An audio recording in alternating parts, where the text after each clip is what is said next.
Okay, so concerts ranking. Me personally, I just made a list of all the different concerts. Concert ranking ever? Or like just you personally? I was like, okay. I'm like, no, I mean that's what I meant. Like ever for me personally. Yeah. Like when okay, so like, do you guys want to do like a top 5 kind of thing? When someone says, what are your favorite concerts are? I was like, I'm gonna just talk about. I'll just talk about the ones that come to mind. So go, yeah. And this, I was like, I have a list, because but I can't it's rank not. them. This can be like Updated. It doesn't have to be strictly hip hop, because as I said, our music goes all over the place. Like I know I've dipped into a lot of metal, rock, alternative. Same with Terry, he'll go all over the place with different things, and I'm assuming with you as well. I'm assuming you've seen a lot more R&B acts and stuff like that than I have. Yeah. And even stuff like that, like even you've gone to Essence Fest, and I know that's a whole different kind of festival and stuff like that. That gives you a more like. I forgot. I wasn't even thinking about Essence Fest, but yeah. Yeah, I'm saying. I was like. So we'll start off with the T and Tim, Terry. Well, when we think in concerts of all time, like what comes to mind? Like what are your favorites? What are your standouts? Well, what defines like the one of the best concerts for me is it has to have that sentimental value, and when I think of that, I think of just how important it was in life, and I think of a couple ones. The Lupe Fiasco, the one that we went to in high school. Yeah. I have that one on here actually. It was the Cool. It was the Cool. Yeah, it was the Cool. Yeah, so that one, because that was the first TiiM. That's when it That's when it got created. That's what. Yeah, that was the genesis of TiiM. And I always think back, like that was just a super fun night. Not just the concert. The concert was amazing in itself, but just the whole night in general was pretty cool. Except he didn't play Gold Watch. He did not play Gold Watch. It was on the set list apparently, but he did not play Gold Watch. You still owe us that, Lupe. Gold Watch. Anyways, I digress. But yeah, that album. I mean, that concert is actually up there for me as well. Yeah. Just because the energy he had too was gonna say was crazy when he did kick push and the kick, then the push. Oh man! And it was nice. That was where he did Superstar at the end. He closed with that. Yeah. And it was like he did the chorus and kept doing it for like 10 minutes, and he's like, jump. I never jumped so many times in my life for like that long. At the end of it, we couldn't move. Like it was like I got a cramp. I actually had to stop jumping because I got a cramp. I was like, yo, I'm out of shape. Holy shit! I was grabbing onto Marvin. I was like, dear God, hold me. Yeah, I was so tired. But that was like it was like a religious experience. Yes, for sure. That is a standard. Another one for me, Outkast. Definitely has a star. Yeah. Outkast at Coachella. I've never been to a Coachella. The last Outkast decision. Yeah, that's specifically why. It really might be. It will be 100%. I believe that'll be the only time I'll ever see Outkast, and they did. It was unbelievable. Like just the energy and the fact that it was kind of like a once in a lifetime moment. Kind of like I think if like Daft Punk, whatever tour, like you have to see that show. Because it's gonna be like a once in a lifetime thing. I feel like that with Outkast, and they did all the hits. They did some of the back cuts. The show was amazing. Like the crowd was amazing. Yeah, it was just when it ended, I was like, this is never gonna happen again. I just want to, because they were never together. They weren't together at the time, but it was, and that was before they announced a tour. It was supposed to be just the Coachella, show. And then after Coachella, they're like, oh yeah, we got more shows, and then they went to like all the other festivals and stuff. But yeah, Outkast being one of my favorite groups. And I gotta mention when we saw at Bonnaroo, D'Angelo. D'Angelo, I forgot about D'Angelo. Just because I was like, I was not there for that. It's not number one, but it probably should be. I was doing something else. It was one of I know somebody got pregnant.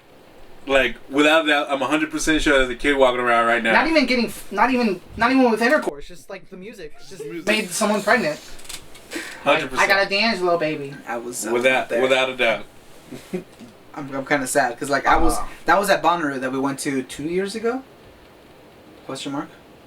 2016. Yeah, 2 years ago. So we went to Bonnaroo, which in itself is an awesome story because we road tripped that bitch from here from LA to fucking Tennessee. Yes. It's fucking awesome.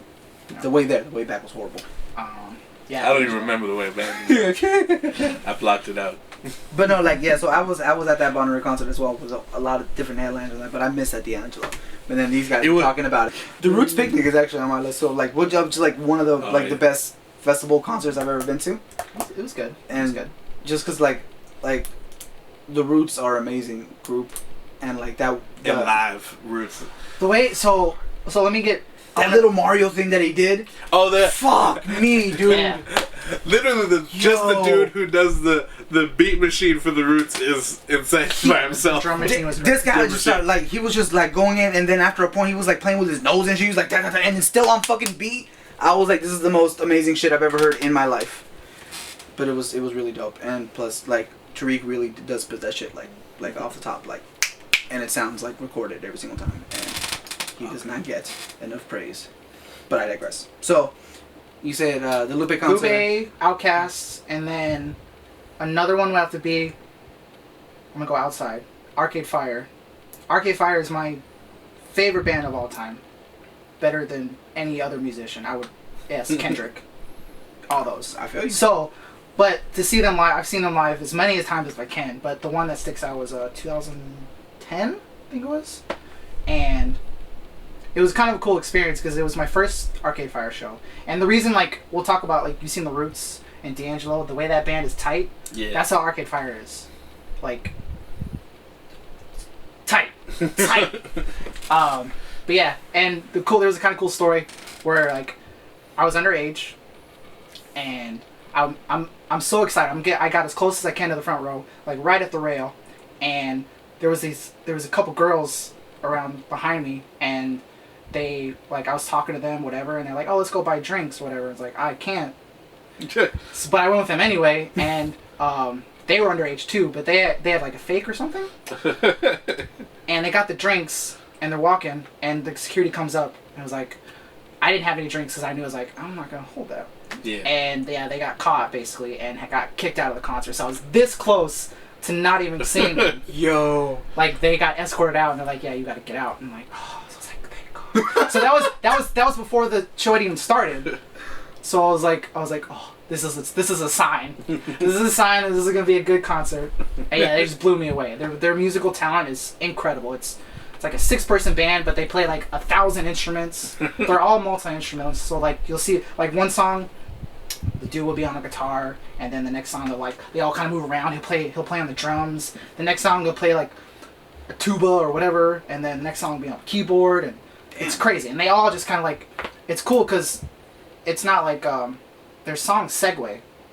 Like, their transitions live are amazing. So like, you'll never, as they're moving around, like, one guy will be on a guitar, they finish the song, he'll still be playing guitar as he's like moving towards the drums, and then and it's just seamless. It's incredible. It's like, yeah, and then there's like 12 people on stage, so they're all kind of bumping into each other. It's all, yeah, super intimate, super great. That's awesome. Yeah, so I put it out there, only just because that's No, I guess that's my heart. I have something a similar reason, like it was my first festival concert. Mm-hmm. Like, it was for Project Revolution when Linkin Park went. Linkin Park, right? Yeah, that was like, so I was 17, and at the time I had just started working, so I had a little bit of money in my bank account. So I was like, hey, whatever, and I was part of their fan club, and I saw they got an email saying pre-sale tickets for, you know, this show is coming up, and they were like, it's only like $70 for each ticket. So I was like, fuck yeah. So I bought 2 just off the cuff, and like, they weren't coming to Vegas, but like, I was like, you know, what's the closest one? And I was like, Arizona. So I bought them without even thinking about it. I was like, done, right? Tickets come in the mail, and then I'm like, how the fuck am I gonna get to Arizona? Yeah.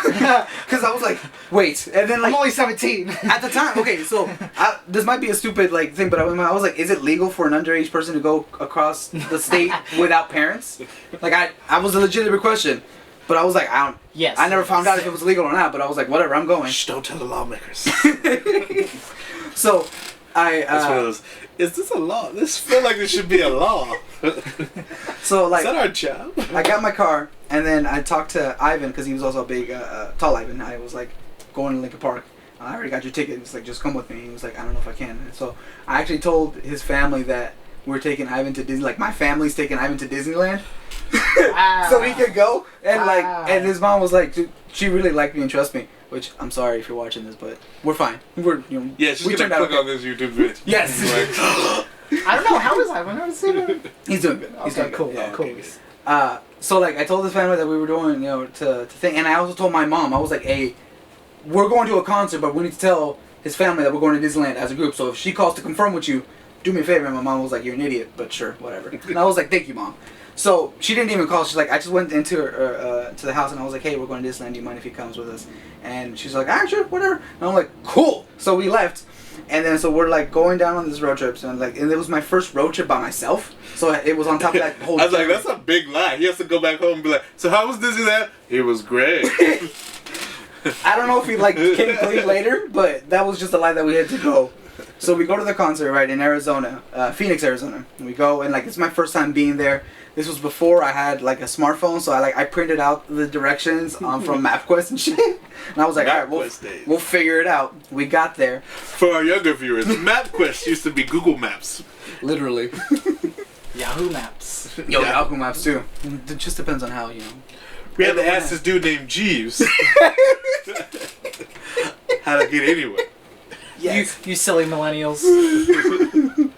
So we get there, right? And this is my first time going to a festival, right? Because my very first concert ever was a Green Day concert, but it was just for Green Day, and I was really, really young. And that was fine. But this was my first festival by myself in a different state, so it was real crazy for me. I saw a lot of people there, there was a Atreyu, Hawthorne Heights, when I was still in my emo phase, hey, Hawthorne Heights. Standing out your window with my radio. Yes, I was there for it.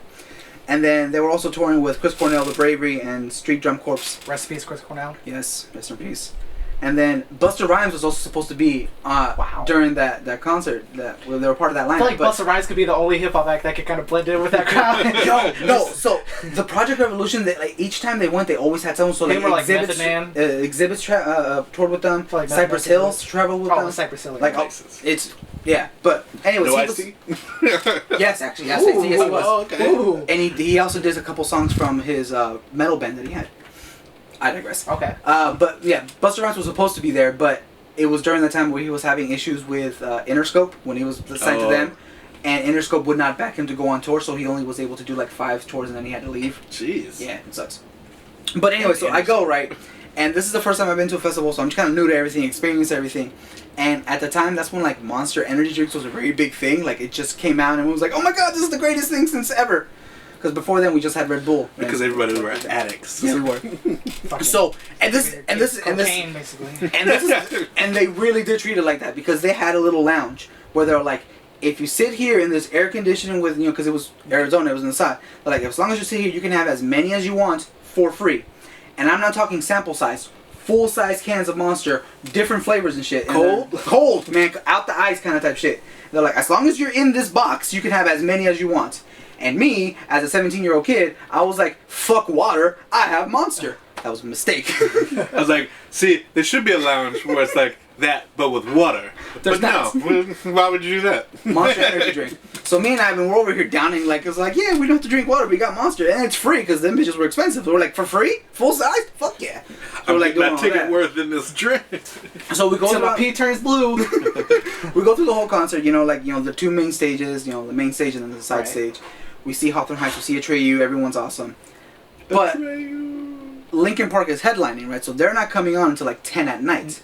When was this? Was this Meteora?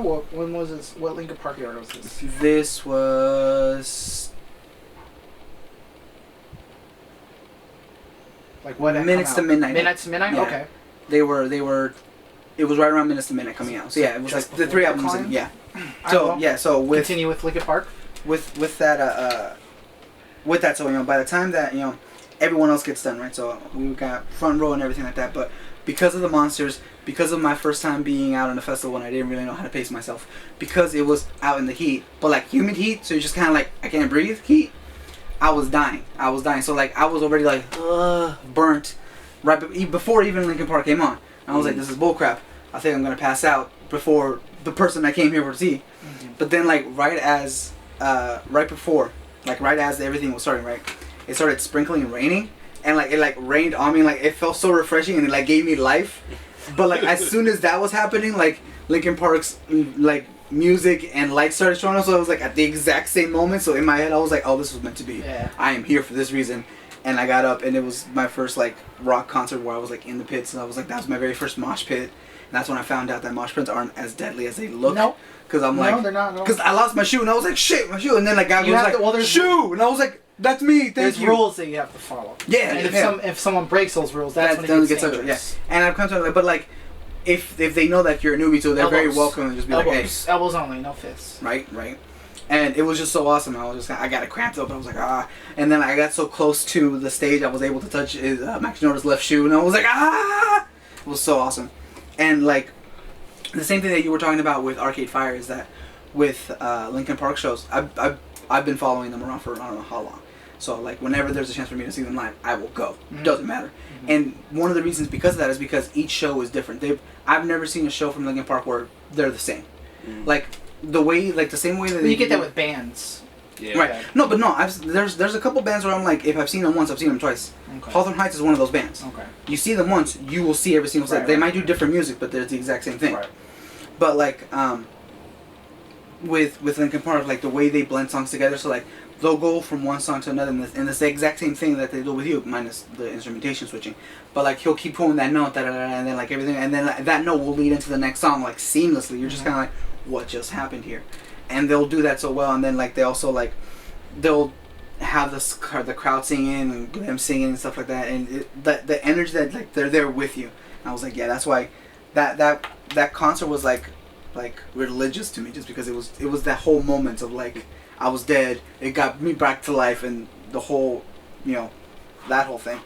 And then like that was my second concert ever, and then after that is when I went to Epicenter Festival, which was Epicenter Festival, which is down here in California as well, like the following year, like in 2009 or something like that, 2010. Mm-hmm. And that concert was dope for me because again I went for Epicenter mostly for Linkin Park, but Dead by Sunrise was also playing, which is Chester Bennington's side band. Right. With it's Julian K basically, but Chester as being the lead singer. Alice in Chains was there, Trey was there, Hollywood Undead was there, and this was peak Hollywood Undead. Wow. Like I remember you were like a big fan of it. Okay, so and I think you were like this is I just remember that. We remember that phase. Hollywood Undead, like when MySpace was still a thing, like there was like they broke out of MySpace. Shout out to MySpace. Yeah, shout out. Top 8. The free music on my. So I was there for them, right, and then it was right before they sold out and stuff like that because their second album was garbage, anyways. But like their first album was solid, and then everything that came out before was really good. So I was there for them, and they put on a good show. But in the second stage, this is where actually I didn't know who these people were at the time, but this is where I got introduced to them. And I was like, I should probably go check these people out. Was Atmosphere and A$AP Rock. Ooh, Atmosphere. Atmosphere and A$AP Rock were there. So like, because we were just walking around at the time, yeah. But they were on the smaller stage, right? So I could shook his hand. We were so close. Jeez. And Atmosphere was doing it first, and I remember hearing some songs. And I was like, oh, that's really cool. But I caught the end of his show. I was like, oh, okay, cool. Who was that? I was like, I'll keep that in mind. After that, led into A$AP Rock, and then I was there for A$AP Rock, and I was like, I'm in love right now. Like that tour is what made me so. I'm like, I need to know who this person is. I need to do research, and that's when I got introduced to A$AP Rock, and now he's like one of my top 5. Like that's what's good about festivals is you get introduced to a lot of music. Yes, you just have to be open to. Right. Open to it. Which is why like Epicenter for me was like one of like whenever I think of concerts, I think back to that concert, just because not only like. Again, Linkin Park was great and everything like that. I still wasn't a Tool fan, so like Tool was actually headlining, but Tool's like the classic. Yeah. But because of A$AP Rock, I was like, that will forever be one of my favorite concerts and stuff like that. But A$AP Rock, not A$AP Rocky. Yes. Two different ones. Completely two different people. Just want to clarify. Completely different. Just want to clarify. This is where we put in a photo. A$AP Rock. It's funny. In one of the concerts, A$AP Rocky met A$AP Rock. And like they made a handshake. They're like, this is gonna break the internet. And I'm like, calm down, A$AP Rocky. It's not gonna break the internet. But it's dope that you guys met. That's awesome. It's just gonna break somebody's brain who didn't know. Yeah, I remember. I remember going back to Hollywood Undead.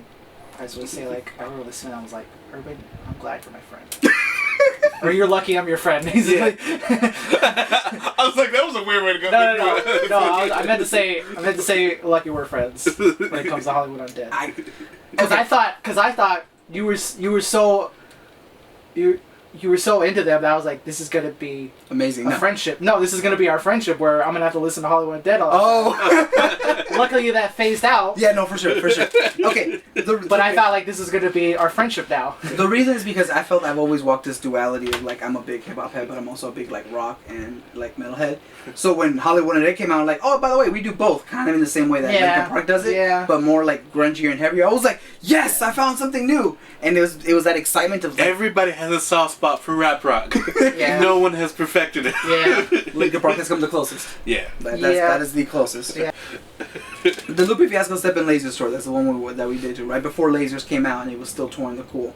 Again, for the exact same reasons as Terry said, that's why it's one of my, like, I jump instantly into when I say concerts, I'm like, that's one of the best ones.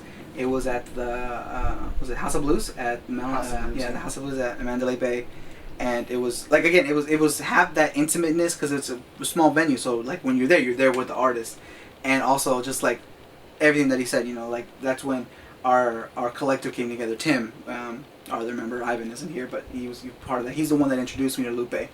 And that was also the time where, before we got to the concert, we went to Zia, and he had a signing there. Yeah. And this is how you know that I was really nerdy, and, like, I still wasn't, like, 100% pushing Lupe. rap rock on that room. I was pushing that flag hard. So, in a lot of, like, 2 or 3 different Lupe songs from his mixtapes and Lucy Lou's that he's done, he's mentioned that he's been a big fan of Linkin Park.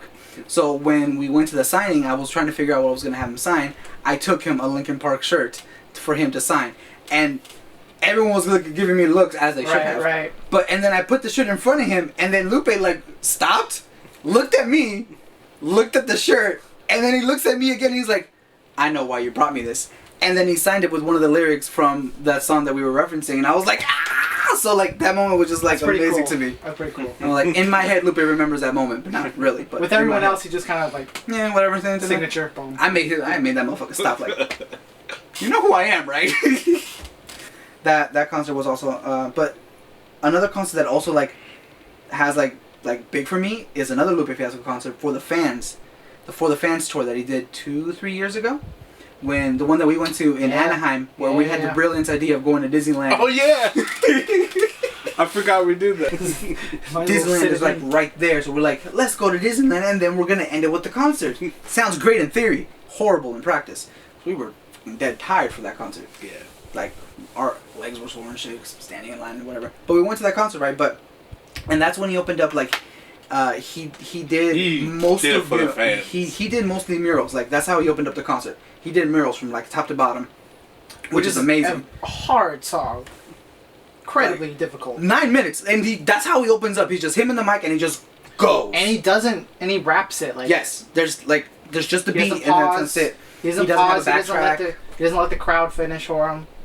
He's there in it, and then he did the rest of Tetsuo and Youth, like.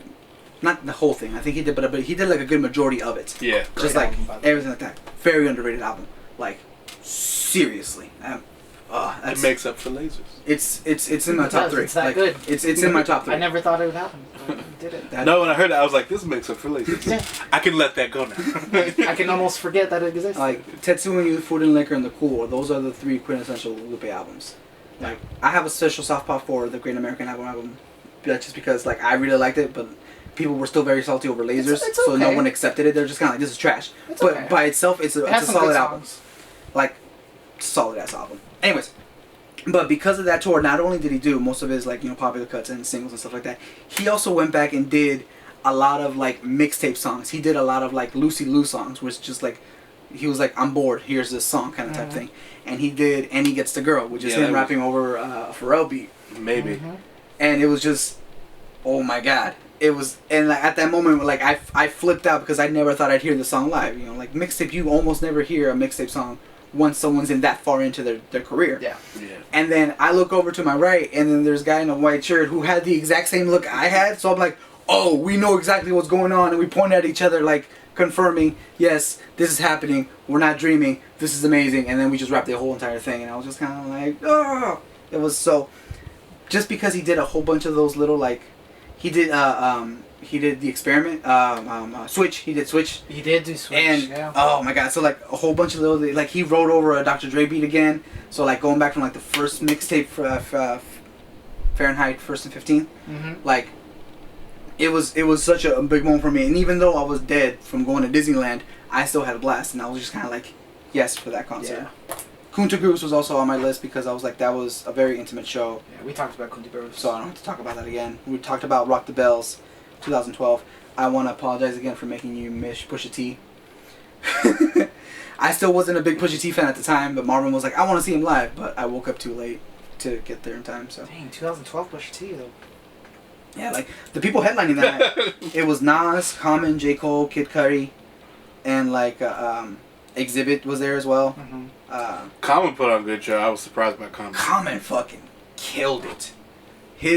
I remember he started freestyling out of nowhere, and he was like pointing at the fairs when he was rhyming off of that, so he was in the moment. And then some guy was getting pulled away, and he thought that he was getting arrested. So in his rhyme, he was talking about, it was just kind of like, "Homie, why you get arrested?" But then he realized he was just dehydrated and got water. So like at the end of the rhyme, he brings it back. He was like, "My mistake. Homie just needed some water." And I was like, "What just happened right now?" And he also didn't he bring out like a Chicago youth group to like start breakdancing and stuff like that. A breakdance. Yeah. Yo, what? It was dope. It was dope. And like again, he was one of the headliners, but he played when the sun was still out. So yeah, like the sun was still up. That's when you got introduced to, when I introduced, but like that's when we saw 2 Chainz live for the first time, and you realized that he got really really hyped. Oh yeah. Like well, I had heard 2 Chainz before, but I was like, I just disregarded him as like whatever. Yeah, and I was like, oh, 2 Chainz actually got some bars. Yeah. Some heavy bars. The Roots Picnic was also big on me because again we talked about how awesome it was, and also just because we had that concert while we were in New York. That was it kind of it was, very dope thing. It was a big event. Bonnaroo is something we also talked about again, like that long ass road trip that we took, and it like just the experience and everything it was so dope. A lot of other like rock concerts and stuff like that. Like I followed Disturbed around for a very very long time just because I was friends with Corey. And they put on a great show too. The same thing. I saw Hailstorm, Avenged Sevenfold, and all those big rock bands. Like they're all really good. I also went to the first Rock in Rio in Vegas when they opened. Oh yeah. They made that Music City. Went to Rock in Rio. Linkin Park was there. Mana was there. Metallica was there. I saw fucking No Doubt there, and damn, Gwen can sing her ass off. Like told you. I didn't know. Like I told you before. And I was Were you a fan of No Doubt? I'm like it was like I like that album kind of thing, but it wasn't like, oh my god, No Doubt. Like I knew of them and stuff like that, but I didn't follow Gwen like that. And then I've also heard of like like Luxurious Singles and BANANAS. Dr. Dre. Yeah, whatever.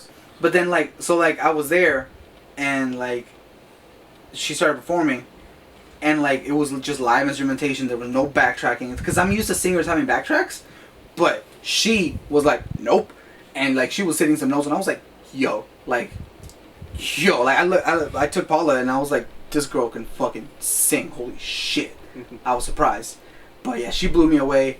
Rise Against was also there. They were great live as well. He sounds exactly what he does on the record live, which is cool. Amazing. That was a really dope experience.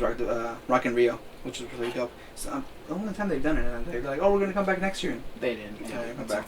So I'm glad I went for the one and only. It was looking dope. Oh, we got to talk about the Roots. Yeah. The one I didn't go to. Both. I was like, both the Roots when we saw them at the Roots Picnic and when we saw them. I wouldn't honestly. The Roots Picnic wasn't really a Roots concert because they didn't really play a lot. That's all I have, Terry. I haven't seen the Roots live. Well, then you haven't seen the Roots live. Well, I mean, technically you saw them at the Tonight Show. That was. I think that was more live than that was. That was pretty cool because we actually got to see them like up close, and it was kind of like. And the acoustics in that room was crazy. Yeah, the sound was. Yeah, so yes, Marvin. You know, we talked about all our different ones. Yeah. When you think concerts, and you've been to a lot of different ones that we haven't been to either. Like mention the Roots. Yeah. So the Roots concert. That's one of my favorite concerts, just because they killed it. Yeah. And like their transitions are amazing. Mm-hmm. As you can tell, transitions are very important to us. They covered Guns N' Roses. I think they did "Sweet Child of Mine." Yeah. That was pretty cool. Yeah.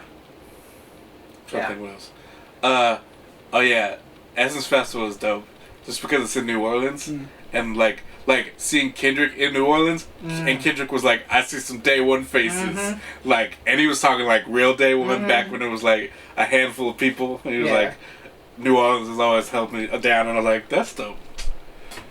And then Trombone Shorty and Mystical had a small set together. Yes. Yo. Oh yeah. I think I've seen. Well, it was seen, Trombone Shorty's set, and he brought out Mystical. Yeah. And I was like, what? And everybody was like, it's Mystical. In New Orleans? Yeah. And they killed it. You see me fighting with the bear. Help the bear! Yeah, Mystical has like, he's always on 11. He's like 60 years old. So. I can't think. Oh, that's not true. When I saw Kanye West in Vegas New Year's, and it was for late registration, or yes, that was yeah, because it closed with Touch the Sky. That sounds awesome. So it was like, you know, where was old it? Kanye. Where was it? It was at the it's not there anymore. The Aladdin, or Planet Hollywood? No, the Aladdin. Yeah, was it called the Aladdin? Mm-hmm. Where so it was at that? Yeah, that yes, was? where they put okay. Planet Hollywood. Man, yeah, that would be awesome. That was a great way to spend 2006. I was late on a lot of these artists and stuff like that, so I didn't get into Kanye until Graduation came out. Yeah, I mean we're like I've heard of Kanye West, and I was like, okay, that's fine. And I heard of Touch the Sky, because that's how I got introduced to Lupe. But I went down Lupe road. I didn't and even Lupe go. opened, by the way. Lupe opened for Kanye that week. Yo, sorry, just hearing that just sounds amazing. Yeah. Any other concerts that come to mind? I was gonna say something else. What about the concert we went to, Watch the Throne concert? Oh yeah, Watch the Throne was good. I didn't get to go to that one. It was really flashy. They had like LED screens on everything, flames everywhere. The production was They were like tall flames too, like like tall enough to reach the top of this. We felt the heat from the flames. Yeah. We were in the crowd, and like the flames went up. We're like, yo, I feel that heat. I'm like, and Jay's right next to that holy freaking crowd. And Kanye's right next to that wearing leather. That was his leather kilt days. They was hot. They was hot out there. And the concerts that come to mind? Did he use a sword? Oh yeah. Well, you mentioned it. You mentioned a little bit. I did mention. Yeah, I talked about it a little bit. It wasn't on my list, but it's up there. It's definitely. Well, it's the only Kanye concert I see, but I don't think he could top that. My favorite part of the specifically because Yeezus is like one of my favorites. Oh, if you don't like Yeezus, damn, okay. I didn't say the best, but it's up there. I know I like it a lot more than you guys do. No, I like it. But I like it more than you guys do. I like 3 songs. Like I can, so. Yeah, no, I feel you. I like 3 songs. Yeah. I listened to the album all the way. It's in my top 3. Oh, it's in your. Yeah, so then you like it. Yeah. Because I think. Yeah. Yeah. But yeah. But the moment when Blood on the Leaves, when the beat drops on Blood on the Leaves, and everybody was ready, thought they were ready for the drop, and then the lights, the flames, the sparks all went off at the same time and like kept going. You remember? And so everybody was like, "Yeah, whoa, we were not ready for all that." Yeah, that Yeezus tour was awesome. I mean, like he had like the mask on. Yeah. Of course, the runaway thing that you talked about, that was cool. The dance, like not they were dancing, but the like weird, like they were naked and like doing weird shit, and they had the whole biblical like phrases up top, and it was the mountain. That mountain, yeah. The mountain was crazy, and then like the bounce board. And it kind of came out. Jesus came out. It kind of came out onto the into the crowd, and he was doing like, I think it was Coldest Winter, and he was like laying over the edge where he could almost fall, and he was just like singing with the mask on. I was like, that's fucking dope, man. That's so cool. It was on that show for sure. Yeah, for sure. I still remember because like you guys showed me Blood on the Leaves when we were going in the away car. to Fremont. We were like, wait for this shit. Because they knew I wasn't ready. I was in the back seat, they were in the front seat, and they were just playing the song, like listen to this, and like it starts out all calm, whatever, and then they're just kind of like whatever, and then this motherfucker turns it up, and it drops, and I was just kind of like, what is going on? What is going on? We're like, yeah. And the car's like, it's like shit. What is happening right now? What is happening right now? Yeah, that was a moment. All right, so to close off our talk about concerts, I asked you guys yesterday to think about what artist, or what band, or whoever, doesn't have to be hip hop. If the artist called you up on stage to do a song with them, what song would it be? The reason I ask is because like I've seen a lot of clips like that. Like Run the Jewels did that with a fan, where they called a fan and he killed that. Kendrick did it. Logic did it. Logic does it. Yeah, he does it every show. Something like that. Yeah. I saw. Logic puts on a good show too. He really does. Yeah, he does. He stopped. I love that he stopped the show and played Mario Kart. I was like, that's some shit I would do. I saw the Foo Fighters brought up a guy on stage to play Monkey Wrench. Guitar? Yeah, and he killed shredded it. that. Dave Grohl was all like, "Oh my god!" I saw that. Yeah. He was like, he was dressed like Kiss guy. At the end, he was like, "You're gonna get laid tonight." Yeah, I'm like, sure you're for sure getting laid tonight. For sure he did. But like, so like, and in my head, I'm always like imagining like what song would like, do you practice or do you have one that where I'm just kind of like, if something happens, I'm going in and I'm gonna kill it. It doesn't have to be rap, but like, I don't know. See, that's where I was like, I'd have to go Touch the Sky because I know I can do that like flawlessly, even Lupe's part, everything. Yeah. That was actually and it's like a sentimental song from just because like he ended the probably my favorite album concert. Yeah, that's a close. And album. Got it. So I was like that verse, like Lupe's verse from Touch the Sky, I can damn near do at any point. I can almost do it a cappella. Yeah. Like I love that. Cause that is the very first one. I was like, if Kanye ever brought me out, so I was like, I got you on Lupe's verse. You do good. You do you, and I got you. All right. Like, it's coming third. Like, man. Till I collapse. I can do that song. Oh. I can do Eminem. I can do a couple songs from the album. That's the album specifically. Yeah, it's not easy. The only other song that I can do also too, like, because I can almost do that thing a cappella, like, but I don't think I've ever seen him do it live, and if I have, I'm forgetting about it. I don't think I've ever seen it either. Oh, I thought you were talking about. No. I'm talking about a song from The Cool. Why am I blanking on one of my favorite songs from that? Yes, Put You On Game. Yes. Put You On Game. Put You On Game. I could do that too. Yeah. I feel like he did it. I feel like it did, but I can't remember what it seems like it. He didn't. I don't remember that. I would have remembered. Okay. But yeah, that song, like, I've done that song a cappella for people and stuff like that, and then whenever that I put on the instrumental and I rap over it, so I was like, in my head I'm practicing. So if ever Lupe ever brings me up on stage, like, what song you want to do? I can do Gold Watch too, but he hasn't done that. Gold Watch is awesome. He doesn't perform Gold Watch. That beat is tricky for me. Like that's a weird ass beat. No, Put You On Game for me. That would be the song where I'd be like, what song you want to do? I'm like, let me put you on game, all right, and just like go out and just that song right there. And then if it was a rock band, I think with Linkin Park, I'd want to do what song would I want to do? Like playing wise, I want to do a whole bunch of songs actually. I'm not even gonna get into that one. Yeah, I could do every Arcade Fire song. I was like, Mike Shinoda, you want to go take a break? I got all your parts. Chester, I can't hit your notes, so I'm gonna need you to stay.